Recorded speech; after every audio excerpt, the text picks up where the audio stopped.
ဒီနိုင်ငံမှာခဏအာဏာသိမ်းခံရတာတောင်တိုင်းပြည်ကလုံးဝမစင်ရဲသွားပါဘူးပိုပြီးအန်အိုကောင်းတာကအဲ့ဒီနိုင်ငံကိုကျွန်တော်မြန်မာတွေကလည်းအုပ်ချုပ်ခဲ့ဘူးတာပါဒါပေမဲ့အခုဆိုရင်သူတို့ကအရန်တိုးတက်နေပြီးတော့မြန်မာကိုတော့အနောက်မှာအဝေးကြီးခြံထားခဲ့ပါပြီထူးဆန်းတာကပြည်သူစားလုပ်ငန်းကသူတို့ရဲ့စီးပွားရေးတစ်ခုလည်းဖြစ်နေတာပါပြောရရင်အဲ့ဒီနိုင်ငံကကျွန်တော်တို့ရဲ့အင်ဒီဂျင်ထိုင်းနိုင်ငံပါပဲสวัสดีค่ะ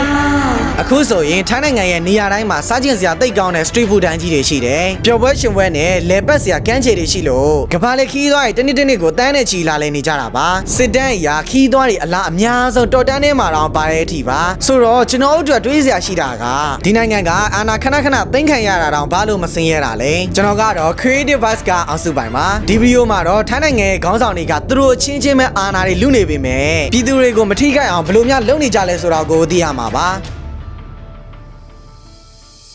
ထိုင်းနိုင်ငံအကြောင်းပြောကြီးဆိုလို့ရှိရင်ထိုင်းမြန်မာစစ်ပွဲကနေစရပါလိမ့်မယ်မြန်မာပြည်တွေကထိုင်းနိုင်ငံကိုကျူးကျော်ခဲ့မှုပါတယ်မြို့တော်အယုဒ္ဓယဆိုရင်စစ်ပွဲတွေကြောင့်ဖုံဖုံညံ့ညံ့ကြေသွားခဲ့သလိုအပြစ်မဲ့ပြည်သူတွေပါသေဆုံးခဲ့ရပါတယ်နောက်ပြီးမြို့ပြကြီးကိုလည်းအသစ်လုံးဝပြန်မဆောက်ဖဲဒီနေ့အထိရှေးအောင်သုတေသနနေရာဆိုပြီးထိန်းသိမ်းထားပါတယ်ဒါအပြင်မြန်မာတွေကအချင်းချင်းရန်ဖြစ်နေကြတဲ့အချိန်မှာထိုင်းကတော့ဗြိတိရှပြင်သစ်တွေနဲ့ယင်းနှီးအောင်ပေါင်းပါတယ်ဒါအပြင်အဲ့ဒီနိုင်ငံတွေနဲ့အယောင်းဝယ်လဲလုပ်တော့စီးပွားရေးကတော်တော်လေးတိုးတက်လာပါတယ်ဒီနေရာမှာအစာပိုင်းမှာတော့တချို့ထိုင်းပြည်သူတွေကသူတို့ခေါင်းဆောင်တွေကနိုင်ငံခြားသားတွေနဲ့ပေါင်းနေတာကိုလုံးဝမကြိုက်ပါဘူးဒါပေမဲ့နောက်ပိုင်းမှာတော့ကိုလိုနီနိုင်ငံဖြစ်မလာတဲ့အပြင်အင်အားကြီးနိုင်ငံတွေကိုအသုံးချပြီးသူ့ကိုကြိုထုတ်သွားနိုင်လို့သူတို့ဘီရင်ကိုချီးကျူးလာကြပါတယ်ဒါပေမဲ့နောက်ပိုင်းမှာတော့ထိုင်းနိုင်ငံကနိုင်ငံရေးမငြိမ်သက်မှုတွေဖြစ်လာတော့စစ်တပ်ရဲ့လွှမ်းမိုးမှုကပုံများလာပါတယ်ဒါကြောင့်ထိုင်းဘီရင်ဘူမီဘောရဲ့အုပ်ချုပ်မှုအောက်မှာထိုင်းစစ်တပ်ကနှစ်ခါတိတိကိုစစ်တပ်အာဏာသိမ်းခဲ့ပါတယ်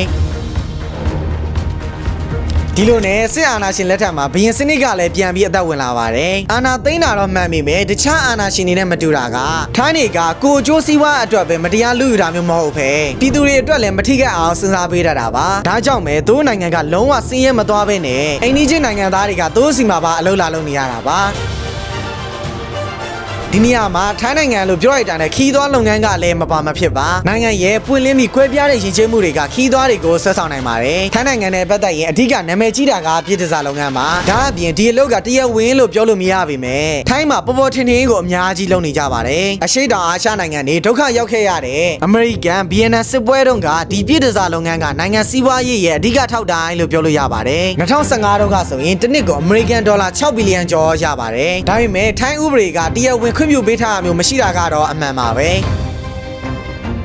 တကယ်တော့ထိုင်းနိုင်ငံတိုးတက်ရတဲ့အကြောင်းကသူတို့ခေါင်းဆောင်တွေကဘာလို့ပြည်သူတွေအတွက်လည်းထည့်စဉ်းစားပေးတတ်ကြလို့ပါဒီမိုကရေစီစစ်ရတဲ့နိုင်ငံလို့တော့ပြောလို့မရပါပဲ